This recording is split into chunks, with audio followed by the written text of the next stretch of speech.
cleared his schedule to stay home with me.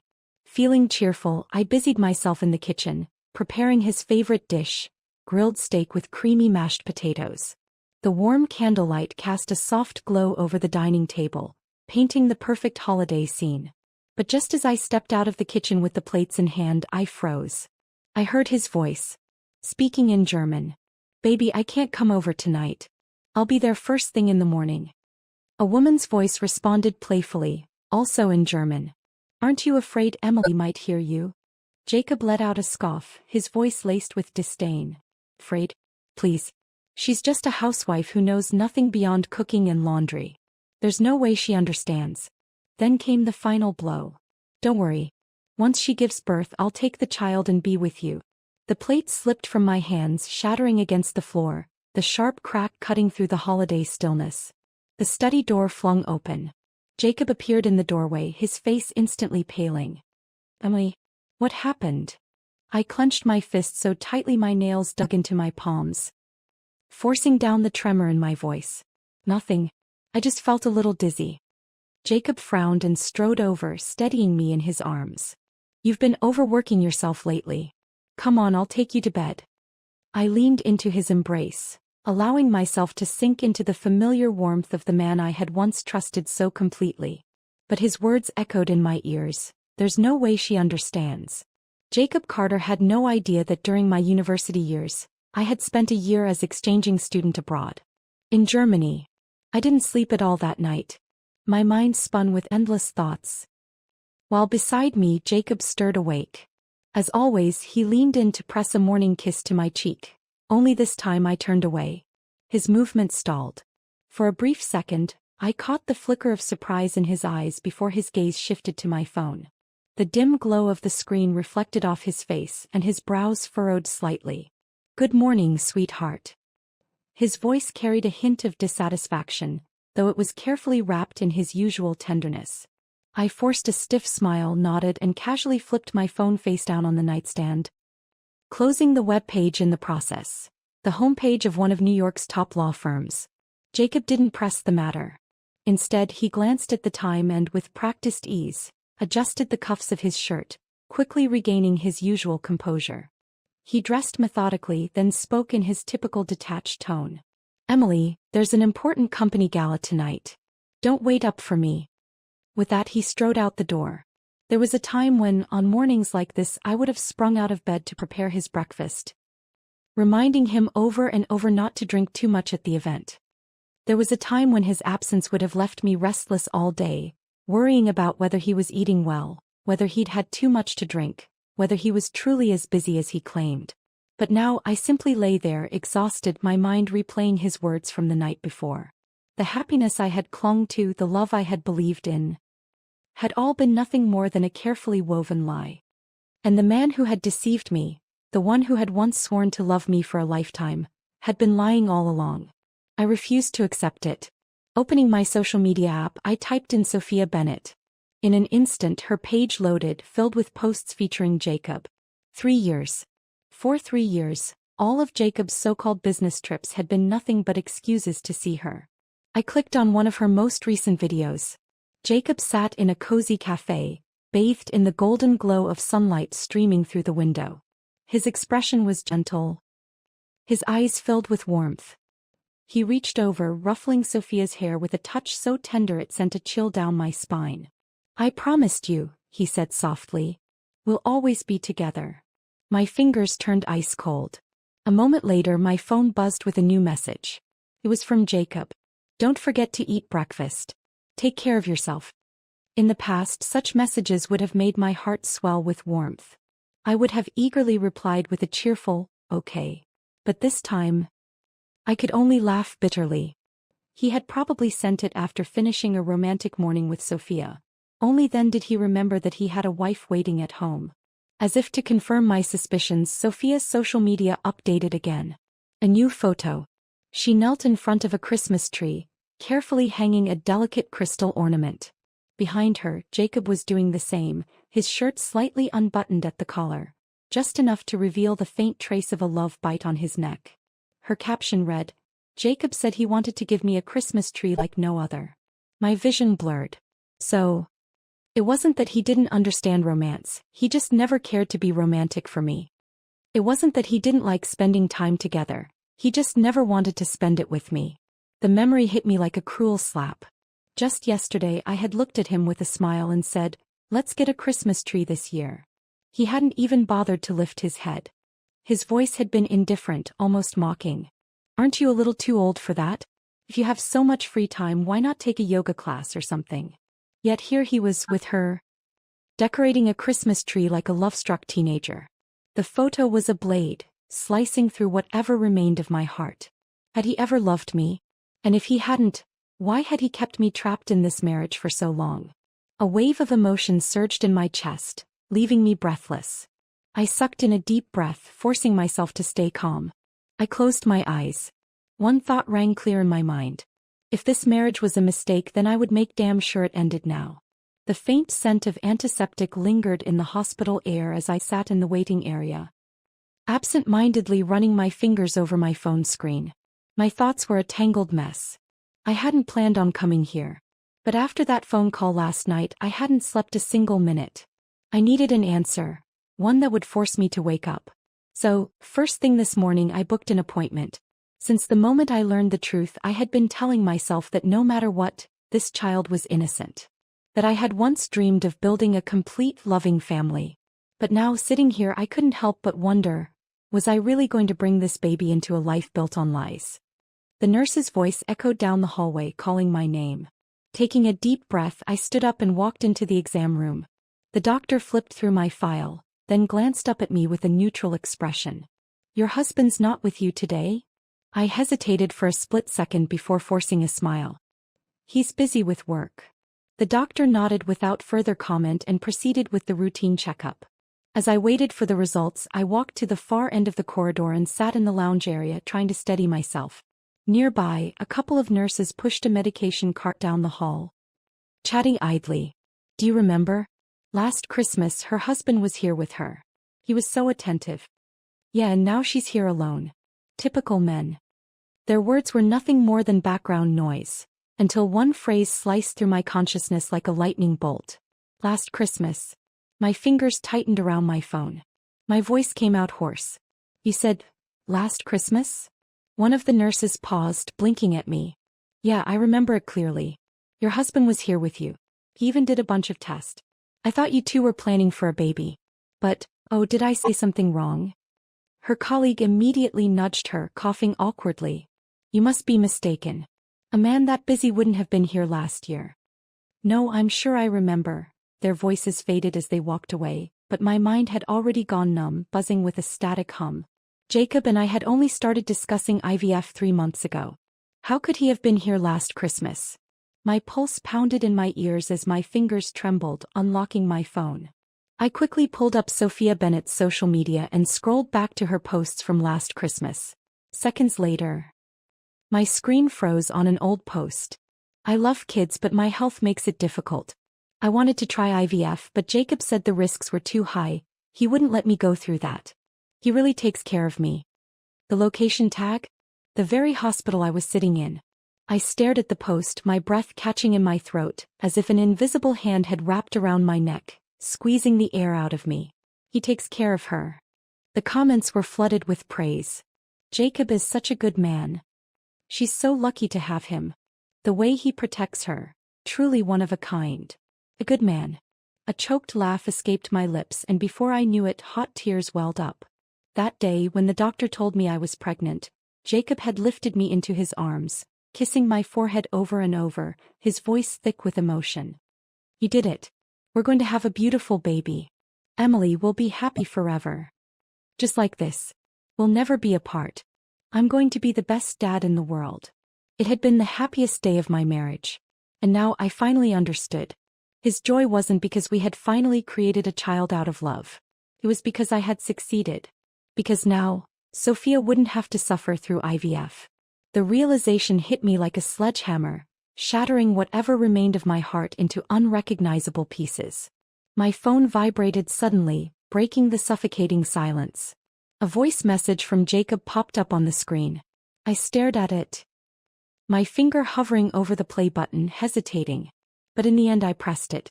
Baby, the gala's running late tonight. I swear I'll be home first thing in the morning. In the background, faint noises bled through the recording. Almost imperceptible. Almost. Because among them I recognized a laugh. A laugh I had heard too many times before. Sophia. A notification lit up my screen. Sophia had just updated her social media. The photo showed her lounging on an opulent sofa, one leg elegantly crossed over the other. Jacob knelt before her, pressing a reverent kiss to the top of her foot. His eyes filled with adoration. Caption: the price of being naughty. His punishment is giving me a foot massage. I stared at the screen, feeling as if every drop of blood had been drained from my body. This man who once swore to love me for a lifetime, was now kneeling at another woman's feet. A strangled sob clawed its way up my throat and I couldn't hold back any longer. Pulling the blanket over my head, I broke down in tears. My mind drifted, unbidden, to the past. To our very first Christmas together. Jacob had cut his business trip short just to meet me at the airport. Through the heavy snowfall, he stood tall, his suit dusted with flecks of white, his eyes impossibly soft as they met mine. He had reached for my suitcase, his voice warm and husky. Welcome home, Emily. Back then I truly believed we would grow old together. And then she appeared. Sophia. She had been one of the underprivileged students Jacob and I had sponsored before our marriage. He had always shown her a little extra care. But I never thought much of it. Until she became a permanent fixture in our lives. Christmas, he was there. Thanksgiving, he was there. Even at the company's annual gala, she was always there. When she began missing too many classes and her school threatened expulsion, I made the decision to cut off her sponsorship. That night, Jacob and I had our first real fight. The worst one we had ever had. She's just a girl with nowhere else to turn. How could you be so heartless? He had shouted, his fury shaking the walls of our home. I had been so overwhelmed, so devastated, that I fainted. When I woke up, Jacob was by my bedside, gripping my hand tightly, his eyes red-rimmed with guilt. I was wrong, Emily. Please, don't be upset. I had been foolish enough to believe he had finally seen reason. But now I understood. He hadn't given her up. He had just found another way to keep her in his life. Slowly, I reached for my left hand and slipped the wedding ring off my finger. My hands trembled. This ring had once been my faith, my promise, my future. Now it was nothing but a shackle. I walked to the trash can, closed my eyes for a brief moment, then let go. The ring hit the bottom with a sharp final clink. Jacob Carter, you broke every vow you made. So now this marriage is over. I returned home alone. The apartment was quiet, almost unnervingly so. The Christmas decorations still hung on the walls, untouched, but to me the place felt foreign, like a hotel I had stayed in for too long without ever truly belonging. Dragging my exhausted body into the bedroom, I didn't bother turning on the lights. I collapsed onto the bed, letting the darkness swallow me whole. I wasn't sure how much time had passed before I finally reached for my phone. The screen lit up, casting a soft glow in the dim room. I stared at it as if making one call could somehow rewind everything, set things back on the right path. I hesitated. Then finally I dialed Linda's number. Linda, is the translation position at the company still open? The silence on the other end lasted longer than I expected. When she finally spoke, there was an awkwardness to her voice. Emily, I'm afraid that position has already been filled. I exhaled slowly, my voice steady, almost indifferent. By whom? Another brief pause. Then reluctantly she answered. Sophia Bennett. A short, breathy laugh slipped from my lips, cold, detached, tinged with disbelief. Of course. Jacob had made sure his mistress was well taken care of. I see, I said lightly as if discussing the weather. Thanks for letting me know. The moment I hung up, the screen dimmed, plunging the room back into darkness. And then I heard it. The sound of a key turning in the lock. Jacob was home. He pushed the door open, stepping inside with an air of exhaustion. His head was bowed, his eyes fixed on his phone as he scrolled through messages, a faint smile playing at his lips. It was the most genuine expression I had seen from him in a long time. Because the only time Jacob looked that soft was when he was looking at her. But when he finally lifted his gaze and met mine, the warmth in his face vanished in an instant, replaced by mild irritation and confusion. Why are you still up? I sat on the couch watching him carefully, my voice even. I heard the company hired someone new for the translation position. Sophia, I think? That name sounds familiar. Wouldn't happen to be that Sophia, would it? Jacob's expression flickered, so fast most people wouldn't have noticed. But I did. Then just as quickly he recovered, letting out a light chuckle. Oh, I wasn't paying attention. The secretaries handle all that. Is that so? I murmured, nodding slightly, but I never took my eyes off him. Jacob, pretending not to notice my coldness, stepped closer. All right, Emily. Enough overthinking. It's late. You and the baby need rest. I know I've been busy lately and I should have been home more, but everything I'm doing, it's for you. For our family. Don't you see that? His voice was gentle, his words perfectly crafted, painting the same tired story of I work hard, you should understand. But what he failed to realize was that I was no longer the woman who would sit and wait for him to come home. I didn't reply. I simply stood up and walked toward the bedroom. A few minutes later, Jacob followed. He loosened his tie, slipped off his jacket, and climbed into bed beside me with the ease of a man who believed he still belonged there. The scent of his cologne mixed with something else, something faint but unmistakable. A perfume that wasn't mine. As he reached out, his arm instinctively seeking to pull me against him, my entire body stiffened. Then without warning, my stomach twisted violently. A wave of nausea slammed into me, raw and uncontrollable. I shoved him away, scrambling off the bed, and stumbled into the bathroom, barely making it before I collapsed over the toilet. Dry heaving. Tears blurred my vision as my body convulsed, racked with wave after wave of nausea. My fingers dug into the cold porcelain, my breath coming in ragged gasps.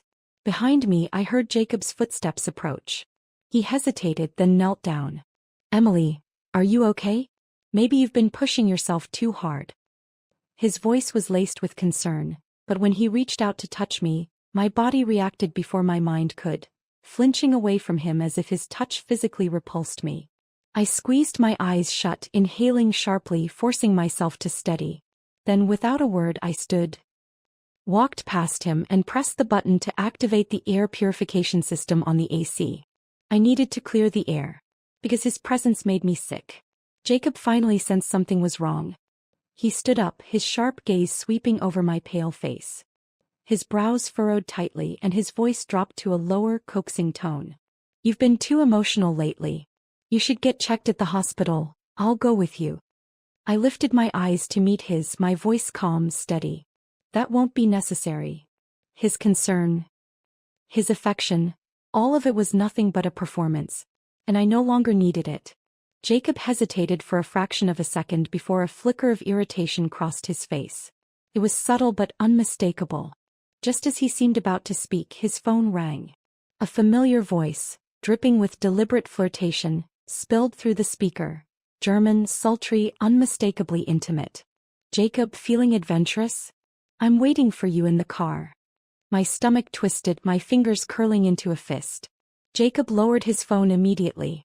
The irritation on his face melted away in an instant, replaced by something far more relaxed. He shot me a quick glance, and for the briefest moment, guilt flashed in his eyes. But it was gone so fast I almost thought I had imagined it. Emily, something urgent just came up at work. I need to step out for a bit, but I won't be long, okay? His tone was gentle, laced with a false sense of reassurance. I curled my lips into a faint smile, my voice light. Of course. I believe you. Jacob seemed relieved. He nodded, grabbed his coat and walked out the door, too hurried, too eager. He didn't even realize he had left his other phone behind. I exhaled slowly, my eyes drifting to the forgotten device lying on the couch. A burner phone. No saved messages, no distinct contacts, except for one function. It was synced to another phone's incoming calls. The screen lit up. An unknown number. But I knew exactly who it was. I reached out, picked up the phone and answered. A nauseatingly sweet giggle rang in my ear. Emily, didn't satisfy you? A brief silence. Then Jacob's voice. Amused and indulgent. She could never compare to you. The breath was punched from my lungs. I didn't speak. I simply listened. Listened as they whispered their shameless desires. Listened as Jacob, my husband, humored her like she was the center of his universe. And then I calmly pressed record. Once the conversation ended, I saved the file to my personal phone. Then, without a second thought, I walked back into the bedroom. Jacob Carter, you really do underestimate me. By the time he returned home that night, I had already changed into my pajamas. I sat on the bed, flipping idly through a magazine as if nothing had happened. He walked in, loosened his tie, and approached me, reaching out to take my hand. A familiar scent clung to him. A perfume that wasn't mine. My stomach churned with disgust. Jacob must have felt my stiffness because he paused, his gaze lowering to my hand. His expression shifted ever so slightly, because my ring finger was bare. His voice dropped. Emily, where's your wedding ring? I glanced down at my own hand, rubbing my wrist absent-mindedly. My tone was casual, indifferent. Oh. I took it off during a hand treatment and forgot to put it back on. Then I lifted my eyes to meet his, a small, detached smile playing at my lips. It's just a ring, Jacob. You never wore yours either, did you? A flash of tension crossed his face. His Adam's apple bobbed slightly, but he had no response. We had never had a wedding. No vows exchanged before friends and family. No framed photos on the mantel. Just the rings. And even that he had refused to wear. He had claimed it was to protect me, to keep our marriage out of the public eye so I wouldn't be dragged into business politics. But now I saw the truth. It wasn't for my sake. It was for her. The room fell into a thick silence before Jacob finally reached for my hand again. This time his grip was gentle, almost pleading. I was wrong, he murmured. From now on I'll always wear it. I won't take it off unless you say so. Okay. His voice was softer than usual, his demeanor unusually subdued. He was trying, desperately, to pull me back. I merely watched him, my expression unreadable. Then slowly, I withdrew my fingers from his grasp, slipping just out of reach. Jacob Carter, you don't understand. Your apologies mean nothing to me anymore. And then, as if offering some grand solution, he spoke again. At the end of the month, let's have a wedding. My head snapped up. Jacob's expression was gentle, almost coaxing. The baby's still small. It's the perfect time for a ceremony. We can make it big. Let the whole company know. That way you won't feel insecure anymore. Insecure? A wedding. As if one extravagant event could erase years of betrayal. As if parading me in front of his colleagues could undo every lie, every whispered promise to another woman. I turned a page in my magazine, my voice even. That sounds nice. Jacob visibly relaxed, as if he believed I had been pacified. He pulled me into his arms, pressing a kiss to my temple. He thought he had won. He had no idea. Later that night, I heard him slip out of bed and step into the living room. Through the narrow gap in the door, I watched him lift his phone to his ear. His voice, though low, was crystal clear in the silence of the apartment. I just need to keep her steady for now. She's still carrying our child. Don't be mad, baby. I'll come see you soon, all right? The words shattered what little restraint I had left. This child, my child, was nothing but another one of his calculated moves. I stumbled back to bed, my hands trembling as I picked up my phone. My vision blurred as I tapped through the flight options. And then, without hesitation, I booked a one-way ticket to Germany. Jacob returned to bed, his hand brushing over my stomach in a mockery of tenderness. Let's get some rest, Emily. His voice was soft, deceptive. By the time he drifted off to sleep, I opened my eyes. Jacob Carter, you're going to get your wedding. And I'll make sure it's a day you'll never forget. Jacob continued coming home late and leaving early, while Sophia's social media never stopped updating. Each post, each photo was dripping with pride, every caption a deliberate declaration of victory. She flaunted the new jewelry Jacob had bought her. She shared photos of their candlelit dinners. She even posted a picture of the Christmas tree, the one he had decorated for her by hand. And then the latest update: to be loved is to be a true princess. I stared at the words on my screen, my lips curling into a faint, icy smile. I had long since lost interest in this twisted game, but she was too eager to gloat, too impatient to wait for the so-called win to be handed to her. 1 week before the wedding, she finally made her move. The doorbell rang. I opened the door to find Sophia standing there, her red lips curved in a smirk. Her eyes gleaming with the kind of superiority she had long craved. It's been a while, Emily, she purred, stepping inside before I could say a word. strolling around the apartment as if she already owned it. Her fingers trailed over the photo frames on the table, her voice tinged with mockery. Still living here, I see. When you kicked me out back then, did you ever imagine that one day it'd be you watching me take over? I shut the door behind her, crossing my arms, my lips tilting into an amused smirk. Are you referring to the day you became the other woman? Her smile froze. For a split second, her carefully curated expression cracked, revealing something twisted and bitter underneath. Then she recovered, letting out a sharp, humorless laugh. You think you've won? Her voice rose, dripping with cruel satisfaction. Jacob is mine now. He holds me, spoils me, chooses me. And you're nothing but a discarded joke. She stepped closer, her eyes flashing with uncontained triumph. You might still have his name, but I have his heart. And soon enough, even your child will call me Mom. Everything that was once yours will belong to me. Her nails dug into my arm, sharp and relentless, a physical manifestation of the venom in her words. Pain lanced through my skin, but I barely reacted. I was about to shove her off when suddenly the door behind me swung open. Jacob Carter stood there. His gaze flickered between us for a moment. Then, without a second's hesitation, he walked straight to Sophia. Sophia. His voice was urgent, his presence immediately protective. He moved in front of her, shielding her from me as if I were the aggressor. As if I were the one who had done something wrong. Me.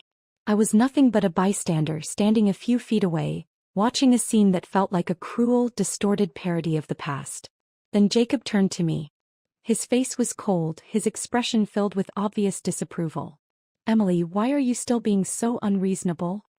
His voice carried the weight of long-standing exhaustion, as if I were the one causing trouble, as if I were the one who couldn't let go. Sophia has already been avoiding you, and yet you're still harassing her? At that moment, I almost laughed. He hadn't even asked what happened. He hadn't noticed the red marks on my arm. He hadn't bothered to see me at all. Of course he wouldn't.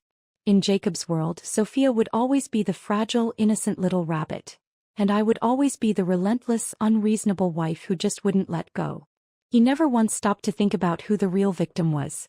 Without another word, Jacob grabbed Sophia's hand and led her out the door, shielding her with his presence, with his loyalty. Even as he left, he had one last thing to say to me. Emily. Try to be kinder. Then the door slammed shut. Silence filled the room. I stood there listening to their footsteps fade down the hallway, my mind blank. I was the one who had been pushed. I was the one whose skin bore fresh wounds. I was the one who was carrying his child. And yet she was the one he protected. He was the one he sided with. I had seen this scene before, years ago, when Jacob stood in front of me, shielding me from my stepmother's cruelty. She had demanded that I return to my hometown, find a stable job, and send my earnings to fund her beloved son's education. But Jacob had stepped in, his voice calm but unyielding. Emily's future is mine to protect. That day he had helped me break free from the cage of my past. I had truly believed he would always stand in front of me, shielding me from every storm. But reality had proven otherwise. A man's promises were just sugar-coated lies, sweet for a moment, but in the end they always left a bitter taste. He had spent 2 years pulling me out of one prison, but only end up building another one later. And love. Love had turned into the biggest joke of all. I lowered my gaze to my arm. Red crescent-shaped marks marred my skin, the swelling just beginning to set in. Without hesitation I turned and walked to the bathroom, switching on the faucet. The icy water ran over my arm, washing away the places where she had touched me, as if that could somehow erase all the filth that had come with it. I looked up, meeting my own reflection in the mirror. For the first time, I noticed something strange about my own eyes. They weren't angry. They weren't hurt. They weren't even sad. They were calm. Too calm. Because for the first time I had no lingering hopes, no lingering pain. If he no longer loved me, why should I cling to the past? And more importantly, I didn't need his love anymore. 2 days before the wedding, Jacob Carter returned home. His expression was the same as always, calm, his eyes untroubled, his voice soft and warm, just like nothing had ever happened, as though Sophia's presence, everything that had unfolded that day, had been nothing more than a fleeting illusion. He walked over to me holding a small ring box, gently opening it to reveal a sparkling diamond ring. "Emily, stop looking at your phone, come try on the ring. How's the size?" His voice was gentle, almost apologetic, like he was trying to make up for something. I glanced down at the box, my fingers brushing its cold surface, but I didn't take out the ring. I simply closed the box with a soft click and replied in a steady voice, "If the size fits, then it's fine." Jacob's gaze faltered for a moment, then his brow furrowed. Clearly displeased by my indifference. "Emily, can you stop being so guarded?" He sighed, a note of frustration in his tone. "There's nothing between me and Sophia. Why do you have such a big problem with a young girl like her?" I smiled faintly and pointed to the inner band of the ring. "You've got the wrong one." Jacob frowned and looked down. His face went pale as he saw the engraving inside. The name was clear, Sophia Bennett. I watched his face freeze, his attempt at hiding the truth crumbling. Panic flashing in his eyes. This ring had once belonged to her. I didn't have the patience to listen to his excuses. Without another word, I turned and walked into the bedroom. Later that night, Jacob pushed open the bedroom door. His expression was complicated, tinged with regret. He walked over to me slowly, stood behind me and wrapped his arms around me, pulling me tightly into his embrace as if trying to merge our bodies. He leaned close to my ear, his voice low and tender. "Emily, I was wrong. We'll be okay from now on.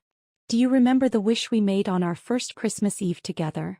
His tone was nostalgic, like he was trying to rekindle some lost memories we once shared. But I couldn't hear him. Back then, on a snowy Christmas Eve, we had made a wish to grow old together. But now, this year, he stood before another woman, promising her the same thing. "Jacob, how long do you plan on playing this act?" I closed my eyes and slowly drifted into sleep. The next day, there was only one day left before the wedding. Jacob woke up early and was busy in the kitchen. The pots steamed with freshly cooked food and the living room was filled with baby supplies. He walked over with a bowl of soup, smiling warmly. "Good morning. I bought a lot of clothes for the baby. Don't forget to check them out later." I took the bowl from him and nodded slightly, but my gaze lingered on my belly. He didn't notice my silence. Lost in his own fantasy, he stayed by my side all day, talking about the baby, imagining its features. That night, a sudden downpour arrived. Outside, lightning struck and thunder cracked the sky, accompanied by a howling wind. Jacob tossed and turned in bed, clearly restless. He checked his phone repeatedly, his brow furrowed as though waiting for something. Finally, the familiar ringtone echoed. In an instant, he sat up, grabbed his phone, and answered with such urgency that there was barely a moment's pause. He stood up, grabbing his keys, ready to leave. "Emily, I'll send a driver for you tomorrow. There's an urgent matter at work. I have to go handle it." His tone was rushed, and he couldn't even bother to hide it. Without even a glance at me, he turned and left the room. Not a single look in my direction. I watched his back as he disappeared into the night, hearing the car fade into the distance. Looking down at the neatly packed suitcase beside me, I knew it was time. I grabbed my suitcase and walked outside, stepping into the pouring rain, hailing a cab. Jacob's car sped past me just inches away. If he had glanced back for even a second, he would have seen me standing there in the rain, suitcase in hand. But he didn't. He didn't look back.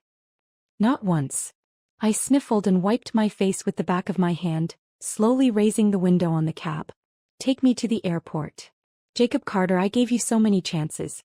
But you kept looking away. From now on, we're done." I clicked on the video and saw Jacob, dressed in a black suit, standing at the center of the crowd, his eyes fixed on the wedding car that was supposed to take me. But as the car door slowly opened, it wasn't me who stepped out. It was Sophia Bennett. She was wearing a pure white wedding dress, smiling as though waiting for everyone's blessings. Jacob's expression froze, shock flickering in his eyes. He moved forward slowly, seemingly paralyzed.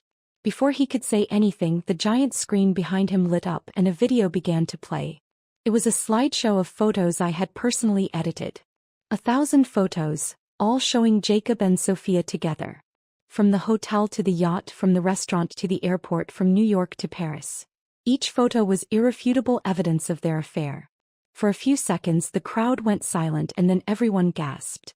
Some looked at Jacob, thinking he was orchestrating a grand surprise for Sophia. Others stood frozen, beginning to realize something was wrong. Meanwhile, Jacob's face had drained of all color, completely pale amidst the blessings surrounding him. After the video ended, Sophia's past was thoroughly exposed by netizens. She had been reported multiple times for plagiarism and academic fraud and had even been advised to drop out of school. Her history was mercilessly laid bare for the public to see. As a result of this wedding disaster, Jacob faced severe backlash from the shareholders. Carter Group's stock price plummeted. I logged off from the social platform and clicked on the surveillance footage at home.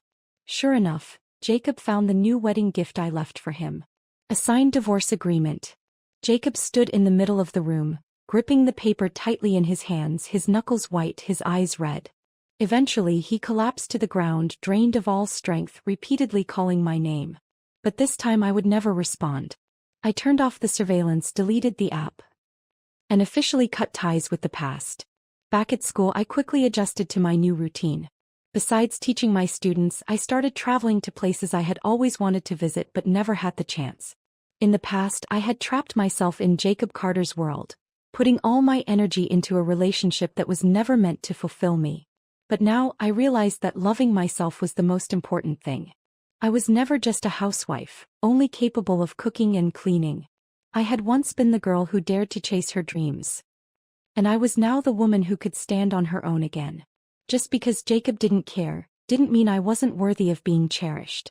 As I adjusted to my work at the school, I unexpectedly ran into Ryan Mitchell, a senior from my college days, at a lecture. We quickly became friends, reconnecting after so long in a foreign land. We often went camping and jogging together. With his company, I finally learned to truly relax. Through his recommendation, I landed a new opportunity, working as a translation consultant at an international company. The company sent me to handle a project in South City, and to my surprise, the person I was coordinating with was a familiar face. Linda. I froze for a moment, staring at the woman before me, only realizing who she was after a few seconds. Linda was equally surprised, her face lighting up with joy as she pulled me to sit down. Emily, what are you doing here? I smiled and briefly explained everything that had happened recently. After hearing my story, Linda sighed softly. Emily, leaving Carter Group was the best decision you could have made. Carter Group is not what it used to be. After Jacob's wedding, he seemed like a different person. He disappeared for a month, and when he finally came back, he started pouring money into the jewelry business. I heard that the first piece he designed was named Amy. She paused, her tone now tinged with complexity. Everyone's guessing that it's named after his lover. The shareholders are in an uproar, saying Jacob's gone mad. I listened quietly, but there was no emotion in my heart. I no longer cared about Jacob Carter. Linda chatted with me for a bit longer before getting up to leave. I gathered my documents and prepared to leave for the day. It was Christmas Eve and the streets were bustling with holiday cheer. As I walked along the street, admiring the dazzling lights, I felt a rare sense of peace. The first Christmas after I left Jacob Carter, and it was the most relaxed Christmas I had in years. When I got to the door of my apartment, I took out my keys and was about to open the door when I noticed a small box lying on the ground. I furrowed my brow and bent down to pick it up. Just then, a trembling voice called from behind me. Emily, I finally found you. I turned around and, as expected, saw Jacob looking exhausted, standing in the middle of the snow-covered street. Snowflakes clung to his clothes, his hair was disheveled by the cold wind, and there was a thin layer of sweat on his forehead. He was panting, his eyes fixed on me with a deep, desperate fear, as though he was afraid I would disappear at any moment. But what he didn't know was that I had already disappeared. At least, in his world, I no longer existed. My first instinct was to shut the door.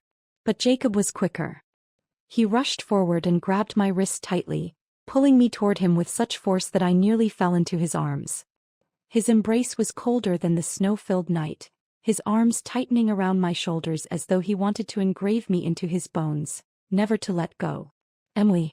Emily. His voice trembled, almost breaking with a hint of tears. Emily, I was wrong. I'm so sorry. Please don't punish me like this. Without you I can't live. Warm tears slid down my neck. I turned my head away in disgust, my eyes cold. Why was he crying? It was him who betrayed me, and yet now he was the one asking for forgiveness? Is it really true that only after losing something do we begin to regret it? Let go. I spoke coldly, my voice devoid of any softness. Jacob, however, didn't move an inch. He held me even tighter, like a drowning man clinging to a piece of driftwood, unwilling to let go even if it meant going down with it. My patience had completely worn thin. I shouted in anger, "Jacob, let go of me." His body went rigid and slowly his hands released their grip. His face was full of reluctance, his eyes shadowed with despair, but in the end he let go. "Emily, I realize my mistake," he said hoarsely, as though afraid his voice would break if he spoke too loudly. "I swear I'll never contact Sophia again. I'll do whatever you ask. We'll redo the wedding exactly how you want it. Please, Emily." His voice dropped to a whisper. His eyes filled with pleading. "Please, come back with me." He spoke with caution, as though every word was fragile, as if one wrong step would make me vanish forever. But sadly he understood nothing. I took a step back, increasing the distance between us. "Jacob, did you see the things I left for you? I want a divorce." Jacob's face went pale immediately, his body swaying slightly as though he could barely stay standing. His pupils constricted, his voice rough and hoarse. "What? Divorce? Emily, don't joke about this. How can we divorce? Here's 8 years of our relationship. And you're saying we can just end it like that?" His voice grew increasingly frantic, his eyes wide with panic, almost bordering on hysteria. "You must not have liked the wedding I planned. I know I don't have your taste, it's all my fault. Just wait until you come back, we'll plan everything again. I promise this time it will be exactly how you want it. Please." He continued talking to himself, his words tumbling out in a desperate stream, as if his one-sided belief that we could go back to how we were would somehow erase everything. As though time could heal it all. I couldn't stop myself from interrupting him. "Jacob, what right do you have to talk to me about 8 years of love when you've cheated?" The moment I spoke, his expression cracked. A fleeting panic flashed in his eyes. He froze for a long time, his lips moving without sound before he finally stammered out, "No, it wasn't like that, Emily. I was just confused. But the person I've always loved was you. I never imagined we'd end up apart. It shouldn't have been like this. I thought after the wedding we'd have a home, children, and live a happy life like before." I scoffed, my gaze full of mockery. "Your happy life was a string of betrayals, wasn't it? Watching me foolishly love you, torturing myself with sleepless nights because of the pregnancy, while you comforted me afterward?" Jacob's face shifted violently, his eyes turning red, like a trapped animal with nowhere to run. "No. Emily, I know you're suffering, but if I don't handle the company's problems, how can I give you and the child a good future? I'm in pain too." The words hit me like a slap and I couldn't help but clench my fists, laughing coldly. He had already been exposed and yet he was still pretending? He still had the nerve to say he was in pain? How many of those business dinners were really business? For 3 years, you and Sophia interacted non-stop on social media, promising me every Christmas that you'd stay by my side. But the truth? One phone call from Sophia and you'd rush to be with her. For 3 years you traveled with her, took countless photos, but when it came time for our wedding, you didn't even spare time for a single bridal photo shoot. Last Christmas, you went with her to undergo IVF, but you stopped her because you were worried about her. I stared at him deeply, my words deliberate, each one like a cold jab. "And what about me? What am I to you? Am I just a tool for you to have children, or am I the obstacle to your love?" Jacob jerked his head up, eyes wide with shock, as though it was only then that he realized what I knew. His lips trembled, his throat working as though he wanted to say something but nothing came out. I watched his pathetic expression, a mocking smile playing at my lips. "The child I'm carrying was actually meant for Sophia, wasn't it? You thought I didn't know? You really think I'm that foolish?" Jacob stood there, trembling in the snowstorm, panic and despair flooding his eyes. But none of that mattered to me anymore. The day he cheated, our relationship died. I no longer loved him. "Emily, Jacob Carter's face grew even paler, his lips still trembling as though he wanted to defend himself, but no words came. The snow fell around him, dusting his hair, his shoulders, enveloping him in a cold, pale shroud. His eyes were filled with disbelief, as if he were looking at a stranger. But the truth was he was the stranger. Jacob. Do you remember the promise you made to me on our first Christmas together? Jacob looked at me, his eyes empty, lost in distant memories. But I knew he had already forgotten. That year Christmas Eve, he spent all his savings to book a couple's restaurant. I never believed in love that lasts forever, but when he stood before me holding a bouquet of flowers, I couldn't help but start to dream. Maybe we would grow old together. Jacob, a man of steel, unromantic and practical, but always giving me an unparalleled sense of security. I once craved that steady feeling from him, never imagining that one day I'd marry him. But that night in the candlelight he kneeled in front of me, holding my hand with sincerity and made a vow. Emily, please believe me. As long as I'm alive, I'll only love you. If I ever change my heart, let me go to hell.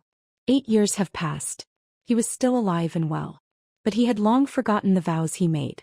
Jacob's Adam's apple bobbed slightly, and a trace of regret appeared in his eyes. But it was too late, I no longer cared. I exhaled softly, my voice calm as if I were discussing the weather.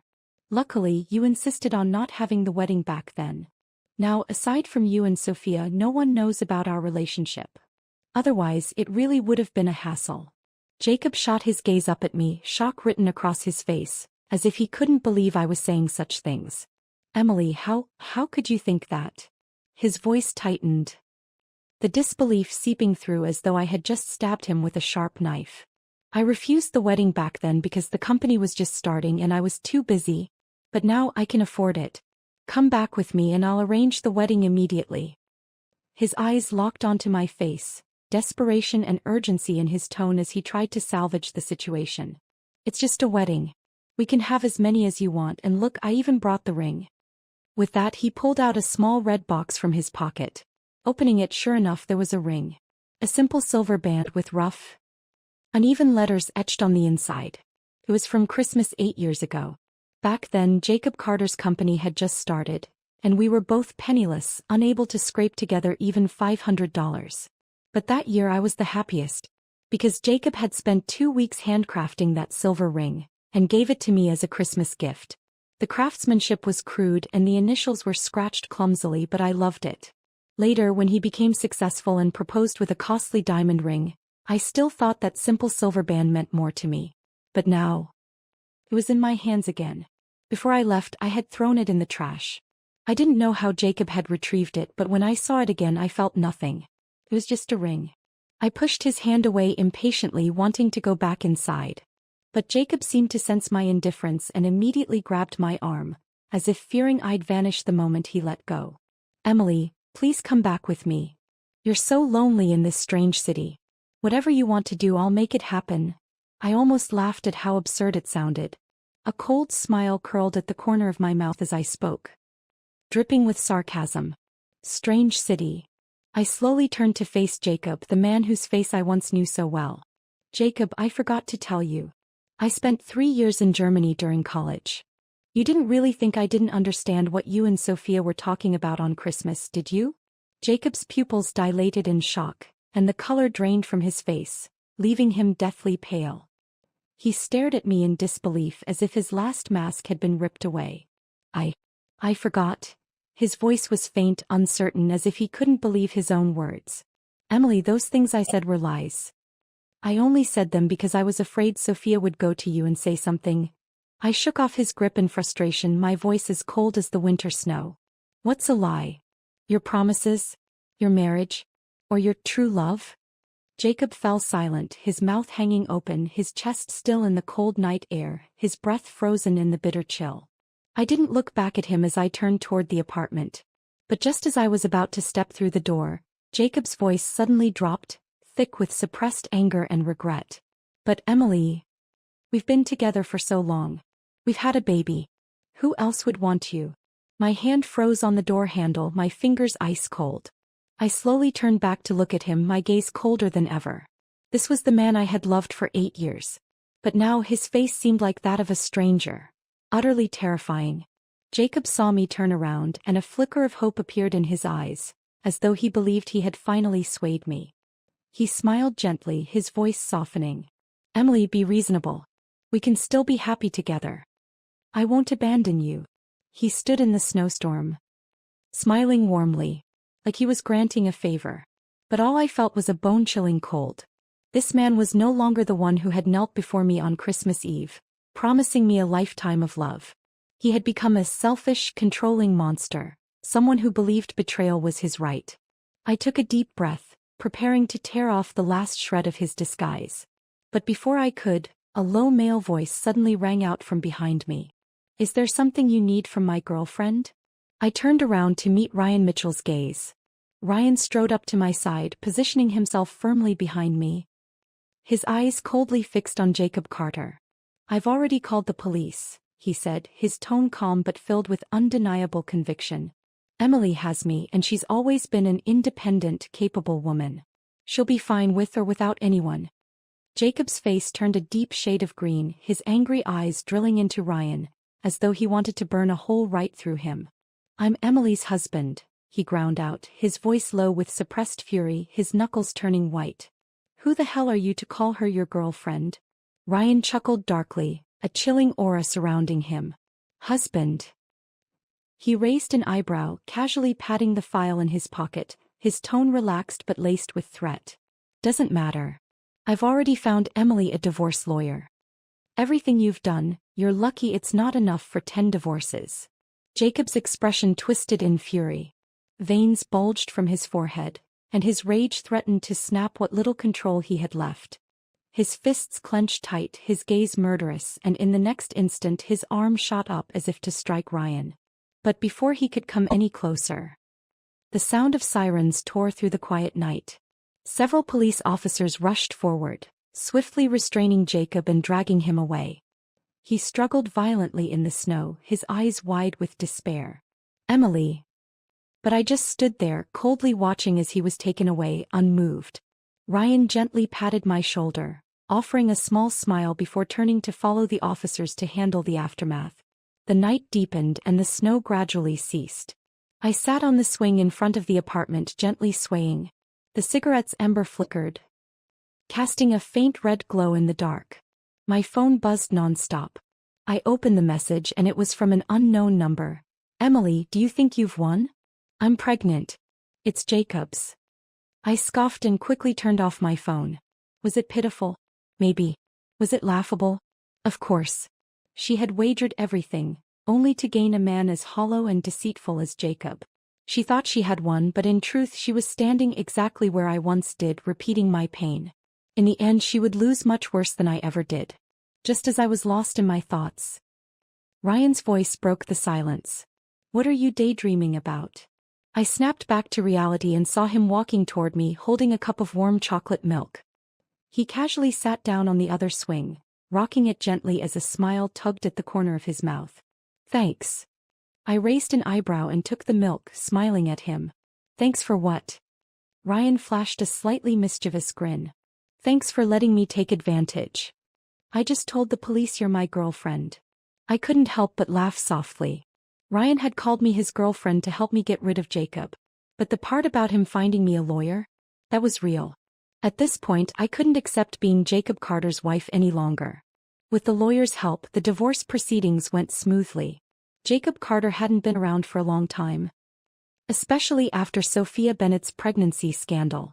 I thought he'd disappear for a lot longer. But when I returned home to finalize the divorce, Jacob showed up again. He stood there looking utterly exhausted, his face dark and drawn, eyes shadowed with a bruised, lifeless look. In just a month it seemed like he had aged 10 years. The once confident and charismatic Jacob Carter now appeared as a shell of himself. "Emily," his voice was hoarse, his gaze full of desperate pleading. "Can you give me a little more time? I'll fix everything soon." He stared at me as if I were his last lifeline.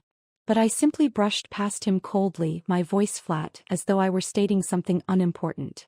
"Don't make me hate you too much." Jacob's face drained of color and his lips quivered slightly. In the end he just managed a bitter smile, standing still as he watched me walk away. Months passed and Jacob's life turned out to be nothing like he had imagined. His relationship with Sophia, which he thought would be perfect, was fraught with constant tension. The pregnancy was more demanding than he'd expected. And Sophia's mood swings were increasingly difficult to handle. What had once seemed like a fresh start quickly became a constant battle. Arguments over trivial things, long silences, and an overwhelming sense of regret that Jacob couldn't shake off.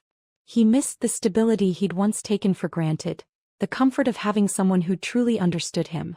And now he had no one but Sophia, who seemed more distant than ever. Occasionally, Jacob would show up outside my apartment, his eyes desperate as if he still believed he could win me back. But each time, I looked at him with indifference, unmoved by his apologies or the hollow promises he continued to make. His words had lost their weight, and his regret was no longer something I could sympathize with. As for me, I had found a new direction in life. I had taken the time to rediscover my own dreams, to rebuild what I had lost. I was no longer the woman I had been with Jacob, lost in his world, living for someone else. I was Emily, strong and independent, learning to love herself again. And in that process, I had slowly grown closer to Ryan. It wasn't just the convenience of being with someone who cared for me. It was the connection we had, the way we understood each other without needing to speak. His presence felt like home, like the beginning of something real, something that wasn't built on lies or broken promises. And then there was my child. When I made the decision to raise my baby alone, people warned me how difficult it would be. And they weren't wrong. There were sleepless nights, exhausting days, and moments of overwhelming doubt. But every time I looked at my child's face, I knew I had made the right choice. This was a love that was pure, unwavering, untainted by betrayal or regrets. I built a life for us, balancing my career and motherhood with a strength I never knew I had. I no longer needed anyone to validate my worth. I had already proved it to myself. My child didn't grow up lacking anything because I gave them everything I had. We were happy in a way I never could have been in a loveless marriage. I realized that the pain I had endured wasn't a curse but a lesson. I had allowed myself to be consumed by someone else's choices, by his love that was never truly love. But now I could see clearly. I didn't need anyone to complete me. I was complete on my own. And if love were to find its way back into my life, it would come naturally without demands or compromises. Looking ahead, I felt a sense of peace I hadn't known in years. The future was uncertain, but it was mine to shape. There was no more dwelling on the past, no more trying to fix what was never mine to fix. I would no longer allow anyone to define me, and that was the greatest freedom